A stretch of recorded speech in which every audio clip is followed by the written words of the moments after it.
And welcome to another episode of the Reignmakers Fantasy Golf Show, Wednesday edition. As always, my name's Cupe, and I'll be your host. And you can see that I am not in my home office this week. I am sitting in the boss's office at TJ's desk. We've got Gritty behind me. We've got all the Philly teams represented behind me. Excited to be hanging out with the OTM guys in person here in Philly, doing a ton of different work things this week. And good to be in person with the team. Good to be back in front of you all. Exciting things ahead of this weekend being the US Open. Going to talk through my lineup builds this week, your questions. Going to use our site, otmnft.com, and all the tools available to talk through plays and picks for this week. And I just wrote my article, and I found it impossible to not be on Rory McIlroy, because when TJ is not on Rahm or Scheffler and he's on Rory on the record, I don't think I can possibly fade Rory. And maybe Rory is a little bit lower owned, with everyone saying he hasn't played the best golf over the course of the last month and a half, 2 months. And I think that's right. He hasn't had his A game, but his B plus game has been good enough to finish top 10 in the last 3 weeks. And if he puts his A game together for 4 straight days, I think Rory McIlroy can end a 10-year major championship drought and win the 123rd US Open at Los Angeles Country Club. I think the golf course is going to be one of the stars of the show this weekend. A very different layout than just about any other PGA Tour venue that we see traditionally, and definitely very different than a US Open setup. There have been tons of reports of what we'll call half holes at this venue, holes that are par 5 and that are quite scoreable, where you'll have birdies being made, and then par 4s where just about every golfer in the field would be thrilled to make 4, make their par, and be on their merry way. There's going to be tons of chaos, tons of decisions to get made this week. There's a drivable par 4 sixth hole that plays about 300 yards. I think in the shortest distance it will play is like 280 some yards. And there's also a long par 3. I believe it's the 7th hole that will play like 290 yards as a par 3.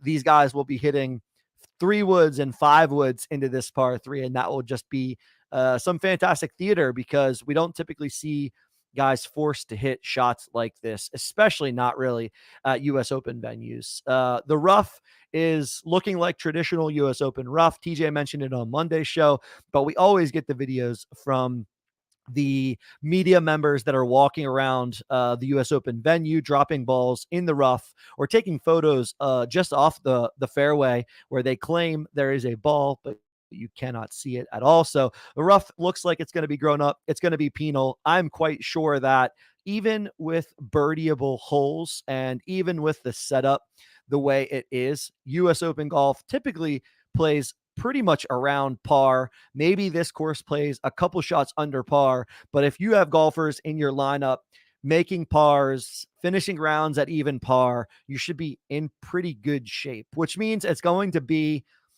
a lower output in terms of fantasy scoring. We're going to see much less streaks. We're going to see, we have a chance to see all rounds under 70, I suppose. The golf course is par 70. So if someone goes out and shoots 1 or 2 under each day, while it would be shocking, it's certainly possible to do so. But otherwise, I don't think we're going to see tons of streaks of birdies. I think we're going to see a good bit of bogeys, as always in a US Open. But I think pars are a great score. Any birdie is good. And stringing those birdies and stringing those rounds together just to make the cut could be quite positive for you and your Reignmakers lineups. I also think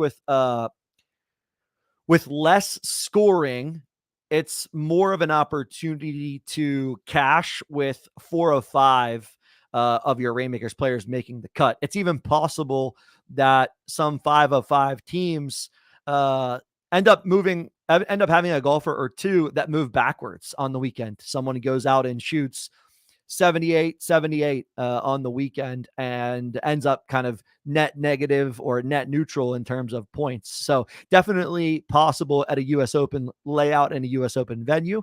So we'll see how that all fares out. I haven't really built too many of my teams, so excited to get into the lineup builder, build some of my teams. A couple things that I wanted to call out this week, and let me share my screen here, and we'll get over to DraftKings. One, there's been a ton of crafting and burning opportunities for your Reignmakers collection. I think everyone's seemingly enjoying that in a good way, which is awesome to see. You have had to be pretty quick on the trigger. I was not, unfortunately, this week. It was a bit of a crazy week, so I haven't done much burning or crafting in terms of getting using three core cards in order to get rares. I think most of the recipes had sold out by the time I had a chance to take a look at it, but I know there have been a ton of fire pools in our Discord, exchanging three random core guys for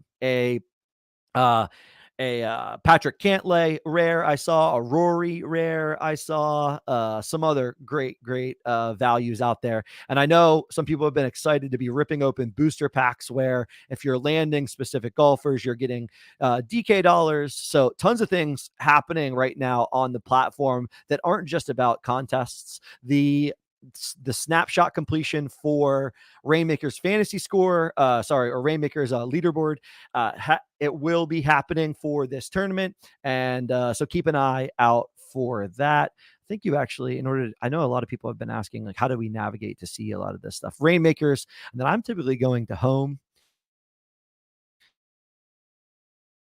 And then when I'm at home, I'm typically going to either trade in cards or then rewards. So trade in cards is where you can do some of the crafting that is out there, how crafting and burning works. So you can still craft for some of these crafting rewards, but the ones that have been sold out are these Los Angeles ones, recipes for burning three core cards for a rare, burning cards for elites and legendary, and so on and so forth. This one, this 1,000 burns or 1,000 crafts available, three core, four rare, was the one that I was most interested in, just because you have core cards that are likely pretty unusable with a chance to land a pretty solid rare card. But everyone was seemingly pretty quick on the trigger. I think it sold out, or it crafted out in not much time at all, less than 10 minutes. I think I was 10 or 15 minutes late to the crafting party there. So congrats to you guys that all ended pretty well with your crafts, and have been pulling boosters and continuing to enjoy that side of Reignmakers. And then, like I said, if you go to franchise score, I think it's $125,000 for the US Open snapshot. Let's see. Yeah, US Open snapshot. 619. So actually it's still several days away, but nice payout structure here. If you're in the top 1,000, you'll get $30. So take a look at where your franchise score sits, and best of luck to any of you climbing the franchise leaderboard. I know in terms of buying, when sets come into play and things like that, that's when we see these kind of things be analyzed on the margins. If you're close to another lever of leveling up and getting more dollars for your account, I think that's when we see people making moves in the marketplace. Obviously, DraftKings providing dollars for specific golfers being pulled from the cards. I know Hank Lebiota was popular in our Discord. Sloan, I think Matsuyama was one of them. So some guys out there offering some additional DK bonuses. But let's take a look at lobby in terms of contest this week. This is also a week where if you're holding a greens pass, either a professional or a champion greens pass, you're getting a lot of tickets to enter specific contests. So I had 3 tickets in my account, two actually for traditional DFS contests. So you get a Millionaire Maker ticket, and then a gated DFS contest. And then also, as you can see here, we have 2 gated contests, one for both the rare contests. So you need 4 rares, 1 core. So you got to put together a rare team if you hold either the Champions Greens Pass or the Professional Greens Pass. And pricing associated with this is a seat to the World Golf Championship. So this is the Reignmakers World Golf Championship. No other prizing associated with this other than that singular ticket. So you need to put a pretty high end lineup in here in order to win this thing. But I do think it will have the least amount of entries of any contest this week, I would imagine. Looks like 86 for champion at this point and 272 for greens passes. Sorry, for professional greens passes. So if you're looking to enter those gated contests, make sure you do so. Otherwise, we're looking at a deluxe pool of contests for this week, which means 350K up for grabs, 100 in core and rare, and 250 in elite through Reignmaker. $100,000 to in the elite contest. We typically focus on rare and elite. So $100,000 guaranteed elite contest. This will probably get somewhere around 1,500, 2,000 entries, probably pushing around 2,000 entries is the number that we typically see. 10K to first. We've talked about this a good bit on the shows, like the updated adjustments that DraftKings has made to the payout structure. 10K is still quite a nice prize at the top.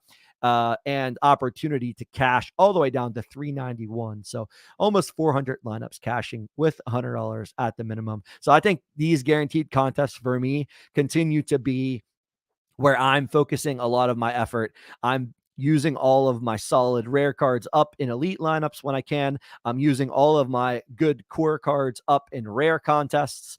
Take a look at the rare guaranteed contest this week. Rare guaranteed 5K to first, so 10% of that 50K pool, already over 3,000 entries. So this will probably press 4,000 entries or so. Hard to win this tournament, but in general, I'd say it's still one of the best tournaments to enter. Going to get a solid sweat. If you are a person out there entering the single entries, just know that in every single entry I've entered, I've really saw that people do put really great lineups in the single entry contest. So the likes of Scheffler and Rahm and Rory will be 25, maybe even pushing 30% owned in some of the single entry contests. So if you're putting a single entry team together, make sure it's got elite level upside. Most of the money is at the top of the single entry contest. So you're going to want to put together a team that has the highest ceiling. All right, let's head on over to our site. Again, this is otmnft.com. Come on here, link up your DraftKings account, and then get to building. I typically like to start at the player's view. And this is where I look at all of the data in terms of my collection and low ask across core, rare, elite, legendary, and Reignmaker tiers to say, do I want to make any additions? We're at a point in time in Reignmakers for me personally where I'm not actually making a ton of buys. I haven't been selling. I've been really using my portfolio to the biggest advantage that I can to create the best teams that I can. So you'll see I'm absent of John Rahm this week. I'm absent of John Rahm in general. Haven't had Rahm all season long. So I'm playing the Scotty Scheffler card over John Rahm. TJ and I talked about those two golfers being in a tier by themselves. But then, of course, we both like Rory. Rory down here at plus 1,600 in odds. A little bit of a discount in the rare field here, $76 for a rare in comparison to 84 for Cantlay, 133 for Rahm, 172 for Scheffler. Just a solid discount there. And I really like Rory. I think mentally, maybe the last week and the chaos that golf has presented in the last week has freed up Rory to just go out there and play golf. We'll see what happens. Looks like Poker Pro Eric is in the chat here. As always, he says this course is a terrible fit for Rory. I don't disagree that it is. I said the same thing about Bryson DeChambeau. I think it's not the best fit for guys that are elite with their driver. But I think just being elite with the driver doesn't mean it doesn't fit Rory. I think there's courses out there that fit him better. But I think if he can hit his irons as he has been, and if he can just putt a smidge better, I think that Rory certainly can be at the top of this field on Sunday and win the U.S. Open. I think a lot of guys at the top of this, at the top of the odds board here can win the U.S. Open. TJ and I talked about this mid-tier. I think because the U.S. Open plays close to par, I think because the difficulties that the course and this venue and the setup will present, I think win equity extends a bit down the list. I think you can make a case for a ton of these guys. You can also make a case to fade a ton of these guys. I look at Max Homa. He's got, a local flair, California kid. He's played this course probably just about as much as anybody besides Sahith Theegala, but his game certainly hasn't been anywhere near his A-plus game at all. Tony Finau, can he win a major? Hideki Matsuyama, is he injured? Is he not injured? Tommy Fleetwood playing fantastic golf. I said this on Monday. I really like Fleetwood's game. Is this the kind of place where off the tee, Fleetwood doesn't have to be elite, but he can, use his elite short game. He can lean on his putter and can take this thing down. So I wouldn't be shocked to see that. Cam Young, another person, I'm off Cam Young in a pretty big way. His game has come back to earth a bit. And as Poker Pro Eric said, this course doesn't set up in any way for the guys who drive the golf ball the best, which Cam Young, his biggest weapon is his driver. But I still think, if Cam Young was in the hunt or in the mix on the weekend and you only need to make a couple of birdies and grind out pars, I think he certainly has the elite level skill set to be able to do that. And as is the case for a lot of these guys in the mid tier. Adam Scott, pretty popular. Shane Lowry, we've talked about on this show for a lot of weeks at this point. I think 2-3 weeks in a row, we've liked Lowry, his game coming around, and always plays better at these bigger type venues where experience matters. Let's get into some of my lineups. But yeah, I think take a look at this player's page. Take a look at this view in terms of if you're thinking about adding or selling. These are the prices that you can move pieces at in terms of low ask, and gives you a good look at where you might need to add to your portfolio on a given week.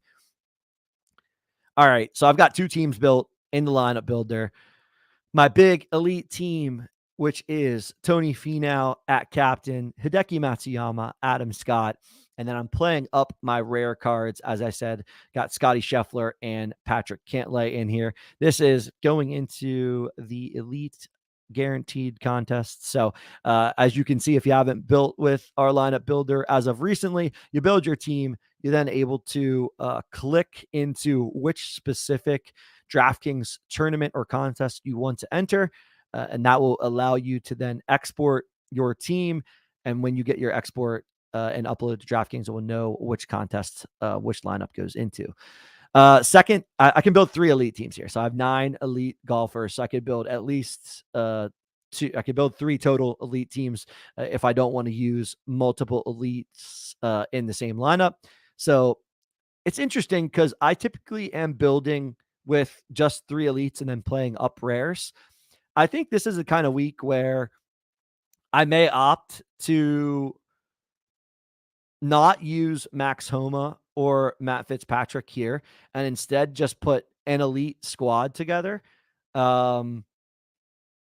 an interesting situation. I've had it where I've broken up my elite cards into as many lineups as I can put. So this case, 9 cards would be 3 lineups. And then you're always kind of picking and choosing which guys you want to put together. And typically I let the odds board dictate how I do that. But I think this is a week where instead of building 3 teams, I'm going to focus on, maybe I'm not. Maybe I'm not. Let me rethink it. Let's go into the rares here. I guess I would be left over with trying to decide if I'm playing Aaron Wise in what contests. So, I think I am going to opt to make 3 teams, at least on this show. I'm going to make 3 teams. So let's do that. Let's go into rare. And I think continuing to play your best rare cards up in these contests is most important. And playing your best core cards up into rare contests are most important. So playing up a tier, in my opinion, with your with the cards at the lower tier when you play them up is the sharpest way to be building your teams. As long as you're still able to put together a solid team and your team has upside. I'd say like Svensson, Post, and Wise. I'm not going to build my best couple of rare guys with these guys because this lineup just doesn't have enough ceiling. This is probably going to end up being a pack party lineup. So with them, I'm more likely to use duplicates. I've got a duplicate Henley here, so I'm going to use a Henley. And then another guy I like a good bit is uh hmm. I'm tempted here to go Gary Woodland with Henley. Gary Woodland has a US Open victory, has some pedigree, and I think he doesn't necessarily make this build any worse, gives it some upside potentially. So I'm going to go Gary Woodland there. And then this team is definitely a guaranteed contest team for me. Griot, Shank, Harmon. It's going to be very different. It's going to be very low owned. So I'm more comfortable playing some solid elites here. So I'm going to go Homa and I'm going to go Matt Fitzpatrick in this team. Put this into the guaranteed contest. Interested to hear how you guys are building and if you're using different tactics than I am or thinking about Reignmakers differently. Let me lost my chat here. Jump back over to chat. Yeah, if you're building teams differently than that, let me know. I'd be interested to hear your thought process. And then this is going to go into the pack party contests. Okay. So make sure we click our saved lineups. And then we get into building some rare teams. I'll build a couple of rare teams live. Let's see who we have left. So as you can see, I use Scotty up, Cantlay up, Homa up, Fitzpatrick up. So I'm using the top of my rare collection up into the elite contests. But I still can build quite a solid team in the middle, using the middle ground here. The likes of I'm going to go Siwoo at captain. Probably a little bit different than most rare builds. I would guess he was probably in that 3 to 5% captain range. Corey Connors, I like. Henley, I like. Cam Young for the upside. I don't know what to do here. Tom Kim, definitely the better player. Tom Kim hasn't been great as of recent. Let's look into Tom Kim. What's he look like? But I think Tom Kim's certainly better than likes of Seamus Power or Keith Mitchell or Adam Hadwin. Let's see what Tom Kim has been up to. Typically think of someone who plays a approach shot golf courses really well. Someone who doesn't have the length off the tee, but at this place you don't need it. Cut at the Memorial, cut at the PGA Championship, so hasn't fared well in his last couple outings. Still going to go with Tom Kim in this rare team just for the upside that he brings in terms of skill set. That's going to go rare, guaranteed, and then I'm going to build. I guess the question becomes instead of Tom Kim, we could go the likes of Scotty, right? Yeah. Or Victor. Yeah. So, okay. So we're going to, I don't really want a Tom Kim captained team. So maybe what I do is go Connors captain with a Tom Kim. And then in this Siwoo Henley Cam Young lineup, playing the likes Seamus Power, Keith Mitchell, Adam Hadwin, Adam Shank, all these guys basically the same odds. For the narrative, maybe Adam Hadwin. I'm inclined to go Keith Mitchell over Hadwin here. Yeah, maybe let's do that. Let's go Keith Mitchell. And then let's play Scotty up in this contest. So I'm still going to be able to build a pretty solid core team. So I'm using Scotty up into rare and then going to just build the best core team that I can after using rares. As you can see, when you use your rares up in the elite contest and you have 3 lineups, you're going to use a good bit of your collection there. So these teams are all going to be pretty middling from the likes of Dylan Wu at the bottom to the top that I have available, Seamus Power. I mean, these are all long shot guys. So not the best ceiling in terms of upside of lineups, but we'll build one other team here. Corey Connors, Tom Kim, Seamus Power, Adam Hadwin. Oh, whoops. Sorry. Make sure you make sure you're clicking on the right lineup spot when building this little green bar above your spot selection. We'll show you that. Build this back together here. Where'd we go? Where'd we go here? I'm in a different computer, different spot, different layout today.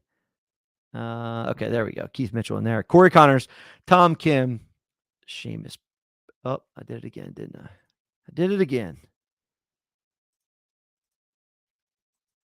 I'm going to get there. Bear with me here, guys. What's happening?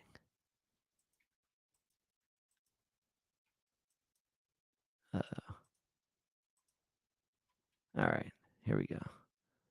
Let's redo this. Clear. Siwoo Kim, Cam Young, Russell Henley, Keith Mitchell, Scotty, and then down here,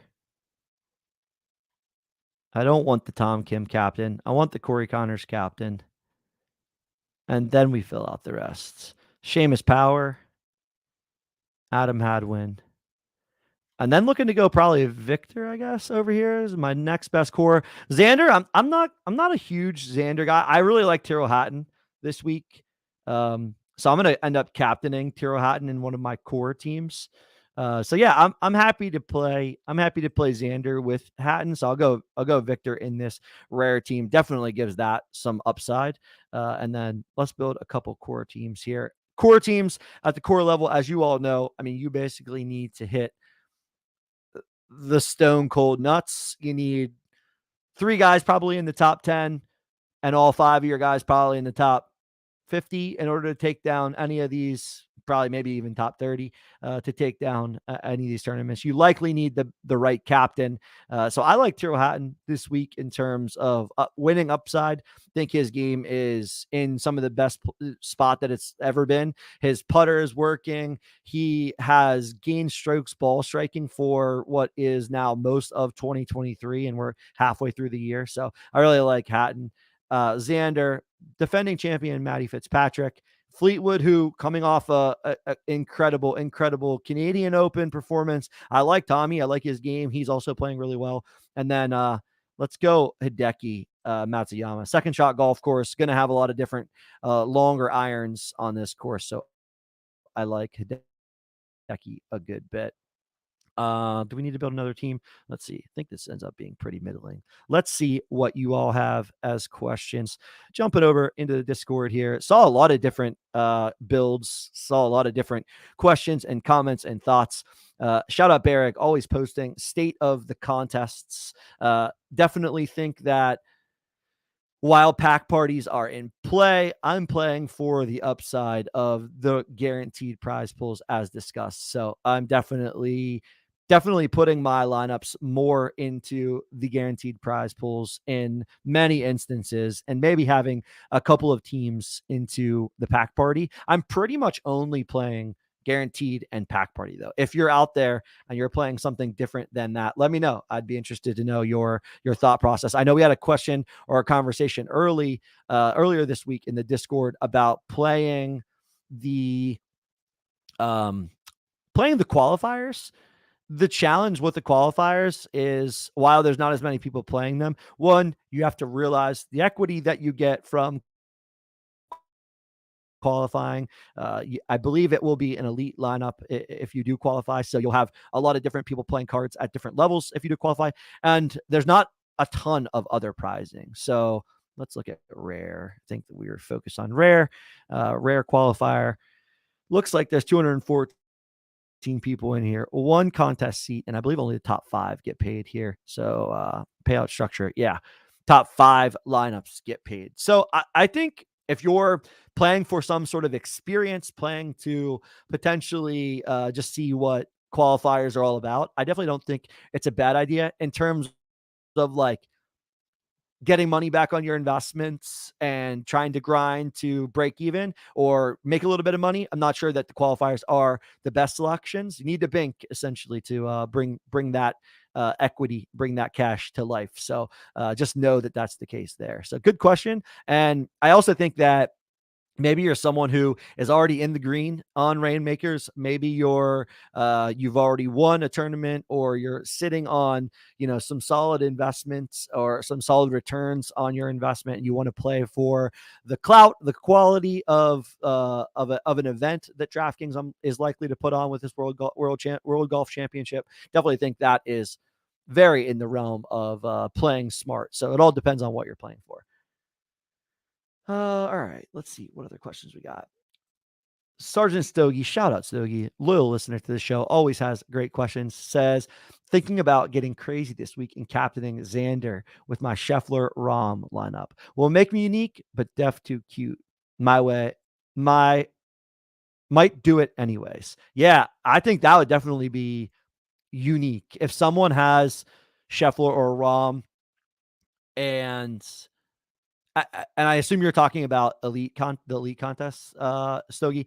I think people are going to play Scheffler Rom because you can play the rares up, but I think a Xander captain is definitely a start to getting unique. And I think after that, you probably don't need to go too far down the board in the middle to create a unique lineup. So I definitely don't hate that. I'm not on Xander this week just based on him and himself, but TJ and I were actually talking about this after the show on Monday. When I'm not on Xander, typically means Xander will play pretty well. Just someone who I seemingly can never get correct.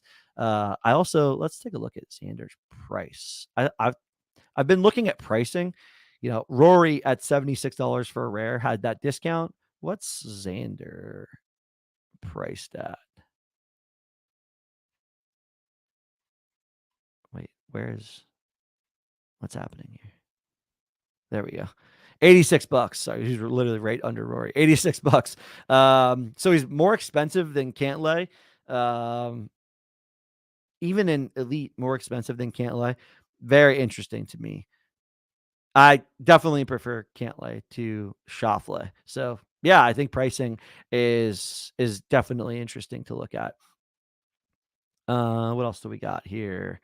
A couple other Discord questions.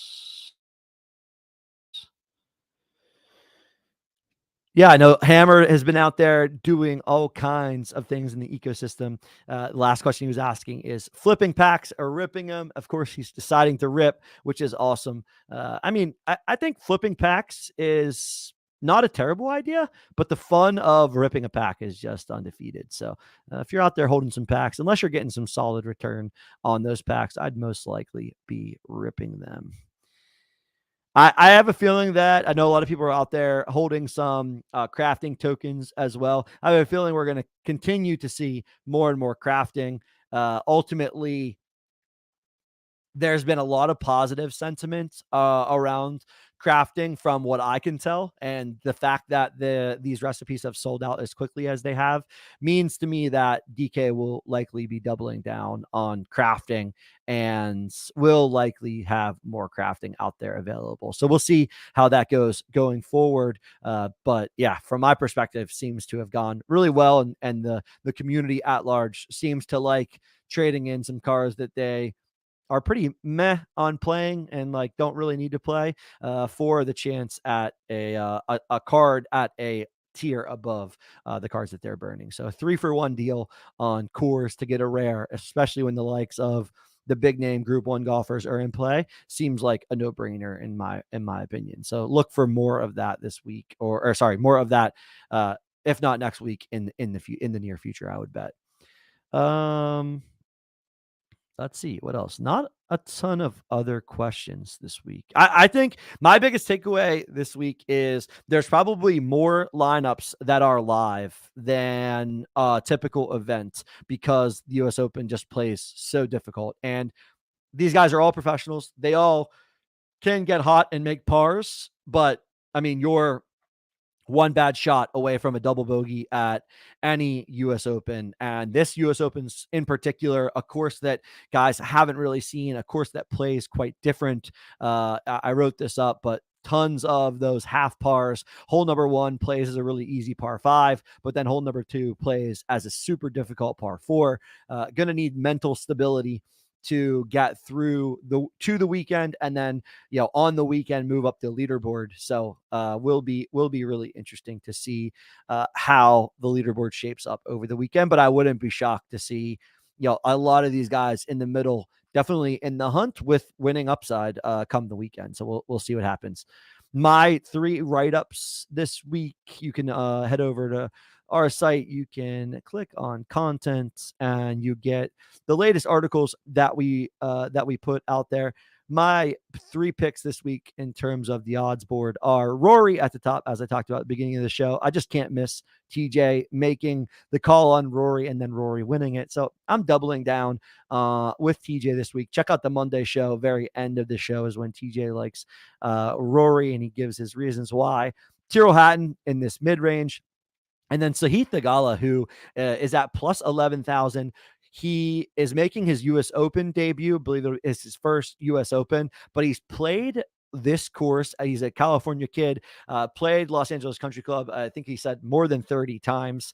Definitely has to be a player in the field that's played this course the most. Rory, for comparison, has never played this course, and before seeing it this week, said the only time he's seen it is on YouTube. So, I mean, playing a course 30 times definitely has to have at least some slight edge there. And to me, U.S. Open week, I'm all about those slight edges. While I typically prefer someone like I write here with more major championship experience, I think Sahith is definitely in play, and at plus 11,000, probably a bit too high of a number for someone like him. All right. Any other questions I'm missing? What else is out there? So he says, yeah, Elite didn't think about that. May not be unique because people can play Shuffle ROM. Rares, exactly. Yeah, yep, that is exactly right. That's what I was thinking about. So just know that in that Elite contest, people are, potentially adding the likes of Cantlay Rare or a Rory Rare or even a Rom or Scheffler Rare. I bought a Scheffler Rare 3 weeks ago at this point because I wanted to play him up in the Elite contest. Just felt that you couldn't win these tournaments, the tournament that week without Scheffler, and I just ended up buying a rare. Of course, I can't captain him, but if he wins the tournament and then my captain finishes in the top 3, probably still pretty solid there. So I think people are going to play up those cards a good bit. Poker Pro Eric says Brooks was here. Yeah, TJ and I talked a lot about the state of golf. Shout out all you guys for tuning in. That was a fun show. Brooks is not in Reignmakers, but certainly live to win. And if he does win, would be his 6th major. And we'd have to start thinking about Brooks in terms of chasing history every time he tees it up at a major championship. With 6, he would pass a list of guys who have 5 major championships. 6 would be 3 PGA championships and 3 US Opens. It would put him on a short list. I believe only 2 people is Tiger and Jack, who have 3 US Open and 3 PGA championships. I believe it's just those 2. So it would be a very, very short list, and he would move into a different echelon of golf history and legacy to be playing for every single major after this US Open. Also would be, and I saw Data Golf had tweeted this out earlier, it would be insane to finish 2nd at Augusta, 1st at the PGA, and 1st at the US Open in one season, with the British Open still to come. So it would be a hell of a major season for Brooks if he ends up making a run at this US Open. So I know not Rainmakers related, but just general golf related thoughts about this weekend. That is the 2nd best weekend in golf, in my opinion, next to Augusta. All right. I think that is going to do it. I don't think I missed any other questions. Checking Discord one more time. some fun DraftKings DFS contests out there, a $25 millionaire maker. Like I said, make sure if you're holding the Greens Pass, make sure you click on all your tickets this week. You can find, let me show that. You can find your tickets and everything for I'm not signed into my account because I'm incognito over at TJ's house. But that little ticket next to your DraftKings name, click on those tickets. There's at least 2 contests to get into this week if you're holding a Greens Pass. So make sure you don't miss it, and make sure you use your millionaire maker ticket. $25 millionaire maker. Hey, who knows? Build a solid DFS team. You're using 6 golfers in DFS versus 5 in Reignmakers, and you could walk away with $1 million first place prize. So make sure you're putting that ticket to work. All right. I think that'll do it. Until next week, make sure you get your lineups submitted. Kick back, relax. To all you dads out there, happy early Father's Day. The U.S. Open and Father's Day, a very, very awesome pair. So kick back, enjoy your weekend, have an awesome tournament. Get those lineups in, get the sweats on, and see you all in the Discord. We'll be sweating alongside you, and always hope to see your names on the leaderboard. Until Monday, that'll do it for this week, and talk to you all on Monday with the recap show. Later.